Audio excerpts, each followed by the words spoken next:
Công bà là quay lỡ ngôi lo giật dập Noel anh ngồi tại pri đà quốc minh kia khăn ai khăn mày là anh nữ dư anh nữ crai anh bớt bồn mỏ anh ở bên đã quê kia nào này anh bực lòng bon anh cười ba mình đi cậu anh đã quốc mình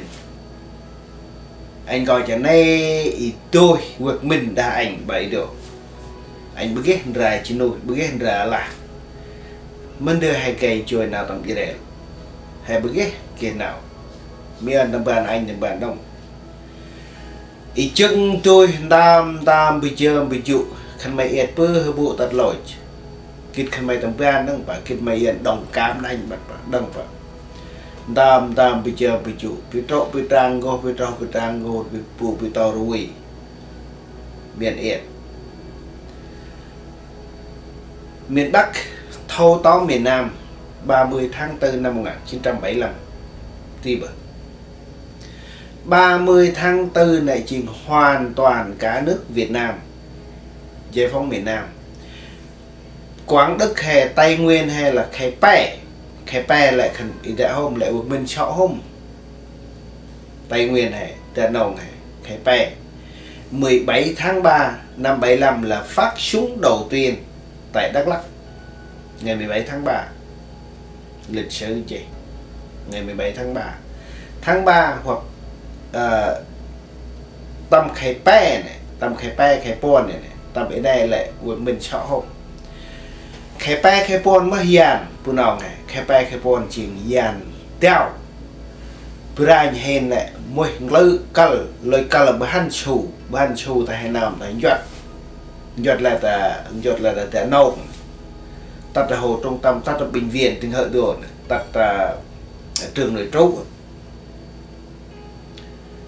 lý do ý tôi đã phụ lại hen ta bon hen ta lóc anh này ta bon phía nào này tàn hà cùng ý sau là lèn tun nhuận ốp thác dự thân bon hen ta này bon phù sa hai hen sau lại mà tâm lực thế này hen tu là tóc tu bọt hen lấn nặng chỉ định khăn bà cái nông cái nông hen lấn nặng hen bon là tóc tu bọt anh một cái chuyện nào này nào anh tay in đưa hình anh ý bự tầm pu anh chỉ còn trẻ từ pu đầu tiên nhất là hình plug bự với tạo là tầm này hiu hình ôi xả hiu hình thế này hiu rót thế này năm 73 hình tu bực hình đức tật thế này hiu hình của là tu năm mẹ ngân phải hiu hình mẹ ngân hiu dương thì anh dương tâm đâm này là ý tâm chi này tình tâm tăng là tôi này phải tông này hơi tâm đâm này cho bay cho hồ này này cho dương vì kia vì mà tàn kren là bạc này ý cả đinh tại hơn tầm tôn tu bơ cái đức chúng ta tắt tên này ta bữa kia đường tầm ta chính quyền miền Nam thì bà Prak ta mà thì ruột tôn này là tôn Thái Lan người ta ruột tôn tuân hạ thì ngọc từ này ta hiện rồi gum tôn này ta ấy hiu gum tôn ấy hiu ta hiu họ ta tu nằm hiện plug với đạo đồ ta nại xa bà bỏ ở xa hiu bơ kia chồng của quân mình thì sụp tu bon là phải chu ấp hiu phải chu là phải chu ta trúng hiu hèn lần hèn người ta hèn ta còn che on đâu hèn pram đi này mà giờ anh người ta hèn plợ thật ta sẽ ôi ta hèn bữa cái kia nào vậy tội là hiu hèn bữa cái gia đình hèn lại bữa cái can mà một mình nữa can mà miền Nam Cộng Hòa ở bữa cái sĩ quan nữa một mình đi sâu hiểu hèn ran thợ mai bữa anh nhím mà hỏi hâm đậu hèn bịch hèn bữa cái tổng bịch con xe chào yêu thiêu này ray này làm rồi close tầm hiểu vào nào hèn bữa cái hiu này mai bữa hèn bữa đang rút tầm hiểu phải bịch tụt bấy anh sắc bữa anh cho tam chi lỡ ô xa này yột này tu hạt tu lai này cho tao này ô xa này bữa anh dây nó lên tao bên anh dây tụi em hay ta hiện rộp bị trả lên tầm đầm hết mà mày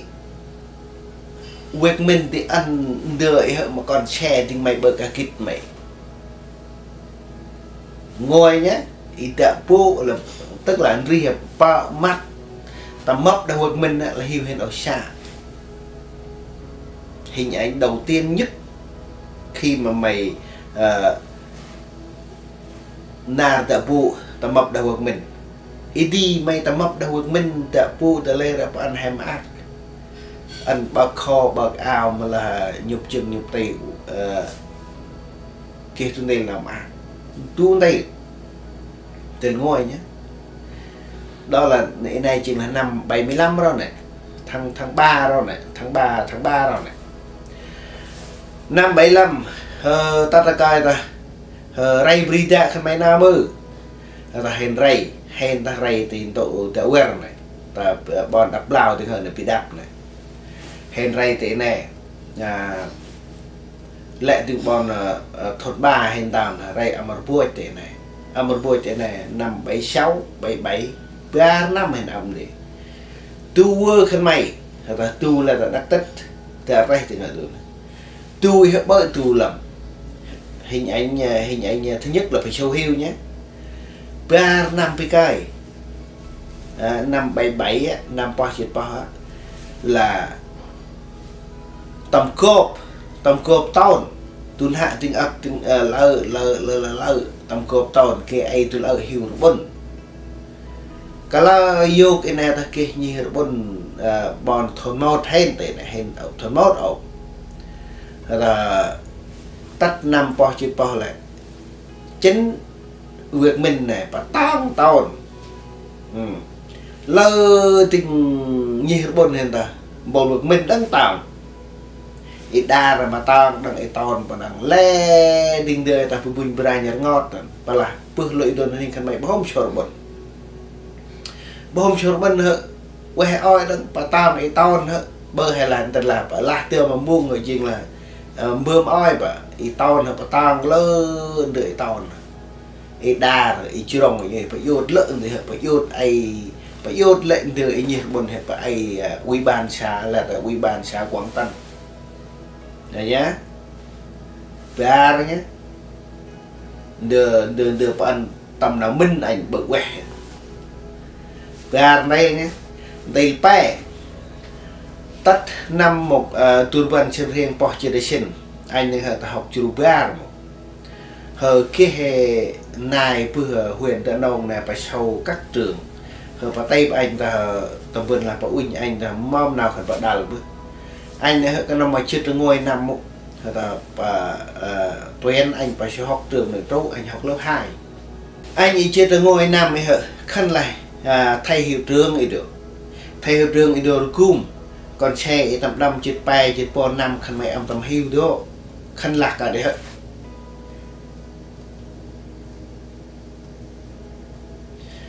khăn bà bóc lột sức lao động trẻ em tàu Pum năng ngạ là pum ít phải chi nè bữa nào nấu tam pum blang ý hai tam từ năm ở prai lôi bộ ta tao tại ta sụt đầu bro nữa này pum ấy là pum là 3 năm miền ôm bộ tóc này ôm bộ này nằm Portuguese pum i shar panai le 3 năm này shar pa le prai tam ir prai pram prao mát không chơi hay nhà i clan là cái thì xa này đấy không này yột nâu bự tháp ngốt nè ta bọn ba nè nâu này bò là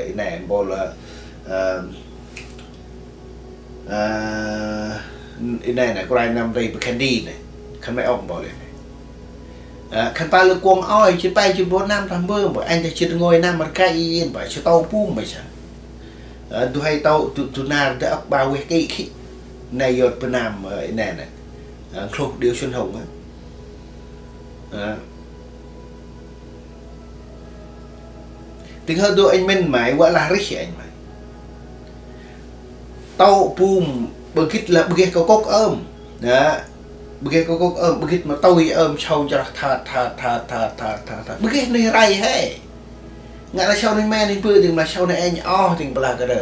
mày bị đáp anh bị cái thì là mày bự được rịnh cho rầm ra cái này con trẻ anh đâu khăn này khăn mày đã con xe mày chết từ ngôi năm này chết đầu phủ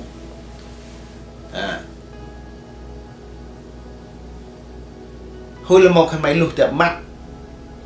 tầm bên là phải cứt không khác gì bóc lột sức lao động con xe đấy khăn mày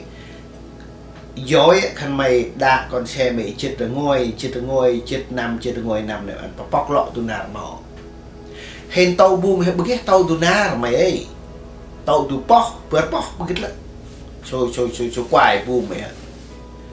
cái buông mày vô đã bao riêng đặt để cuồng này đó mọc để lôi bù này ta tự lương thực nè ta tới này hơi chênh là chăn phơi múa brand ta ba là y lôi y cro mà kênh mà xài hết nhà trường để ăn chana rằng làm bột hết bột bùm blang hết làm lột bởi thành bột bây ra làm cả rich nè luộc cả đa chút cha ăn cả hệ một tầm bữa là xả bánh thì hơi từ xả bánh chiên và này này tôi chỉ là bùm chỉ là bầu tu na bầu in là apa isan phơi apa bộ apa teh mui lại là xa cả hết một bà gọi là anh âm chín đul anh ta coi thì chín đul chân mà chín đul lấy nhà này chín đul cách anh làm chết tới ngôi năm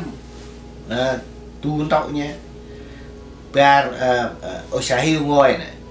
phải ra nghỉ ra nằm bao nhiêu bao ba anh số ca này chưa được ngôi nằm ở bè ba ấp đằng bè đây pon lại khăn phải ăn tầm bạc ngọc anh bữa này hè pa nằm turban trên chỉ là pon ta bọn đặt bao tây nè hên ai phải tu nằm ta nghỉ ra độ nấu bị nhìn này lẽ tình trung đam hèn chết nơi hèn lào hay là hèn tầm bằng lắp ở nào cái mong thì hay cái gì nghiệp ra cả thầy mấy ta là hai cái đồ tượng này này ta vô tầm chi vô tầm hai và để chơi để con để vô tầm này kia tầm hai mương tầm chi là cái này tầm kẹn tầm gì là cái mình cái nghiệp ra ta hèn tầm bằng lắp ta hèn cho chi là quen đó mà bữa khăn phải ép nào anh đang hơi sâu mà ta hẹn cho chi kia tự bịt từ bỏ nó bịt và năng kia bịt từ bỏ kia bol này sung gòn pen bol bự này sung tôi là nong là bol này mình được kia này khăn phải hẹn chi đi trong và hơi đi keo đi tinh đi lợi định cái red cái rong này lại này chôm prao mệt bọc mệt này rồi bự thì như này bọn này thằng ấy thường mọc bọn bị choa bị như này giao mỏ lỡ ngồi vậy là tuần đam này nữa không thôi mình đưa không riêng này để cái độ nhà nguyên bữa là nhiều bận nã rồi nhà thờ được quốc vào để nhà nguyên một bây giờ ai đại trà lượn róc ta hẹn tụi khai tôi đông tôi hào chọc hào rồi cười đông bình bình ý đã bình thì là bol con xe để là lâu chung từ đồ hôm kia tâm si cần phải bol hay đồ cao tôi can hào rồi chưa khô can tắt ai bol nhà nước nó kích đó bol chỉ bộ ông Hy này và kích đó mới được anh để nhỉ đồ và kích từ đấy bên đam ai tắt bằng tắt nhỉ đàn nhỉ lại tắt cái tôi thật bự ghê ton đơm hiu bự ghê mà thì họ là điều bà prakrodin bự ghê không chiên là tầm cô bư y tam chi ta là tôn ta như là chiên là đà năng ene ta cái tay để chia rất vào bọn làm miền kít đằng nào nhìn để tay tụi ở bầu cây mà ruột tôn từ chiên là dùng đó mới lỗi y bao người như đà cái mà báo ấy chuyện mà là mà là hạt tượng gứt đà vườn là lớn từ tôn miền kít đằng tay phần này bờ đau đớn nhất nằm vào bên trong mẹ bảo thị trấn cái đức này nó vào huyền đôi này nó vào công an này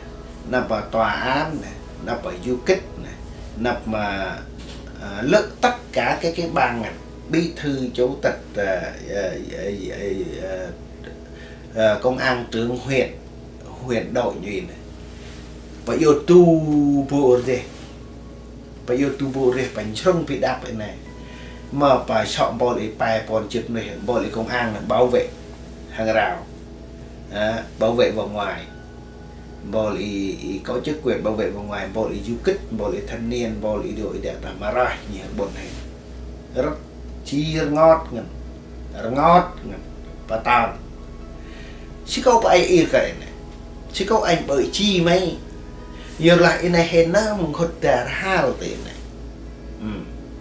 hèn nam khốt tệ ha rồi này hèn bực kia hèn chọn bia hèn nam hèn chọn pen hèn nam hèn tầm cộp hèn nam mày có tôi ở tầm chi trong hiu nè không phải là đơn giản mấy mày ta tụi lợi trong mày ta tụi lợi keo lợi trên là mày tôi đằng sự tụi ta đưa mày lộ đằng lực tách cho bù ruột để tao đằng canh rụt bà ra lôi bà ra bay hội trường cái lại đà ai trường học cái lại đà tao nó nhìn hiu hết này cái lại đà mình tìm ác ý đi là bà trả con hen đồng ý là bà thu dùng bà định giá thì tao nó thức khai đa nó thức khai bà lắc ý bạc ở đồ cái đôi đó bà bơ ấy một cách trắng trợn luôn chủ tịch này hệ là ai Phan Thanh Ba chủ tịch huyện Đắk Lắk bí thư này hệ này Trần Thị Thảo công an giám đốc công an này hệ là nơi bị bữa nay nhà mày ipo quế nhà mày quế này lại cay anh chơi không ipo khăn bạc bữa kia lương tâm khăn bạc bữa kia nào mình clăng nào mình ai mà bòn lan mà còn một đó lợi tình đợi hợ tắt ta Liên Hợp Quốc ý hợ trình đưa lợi tình tên để hợ hèn mực mà Liên Hợp Quốc tôi ngăn việc khăn bạc anh biết bao tôi ngắt việc khẩn bà bự đã hèn hôm trăng ẩm để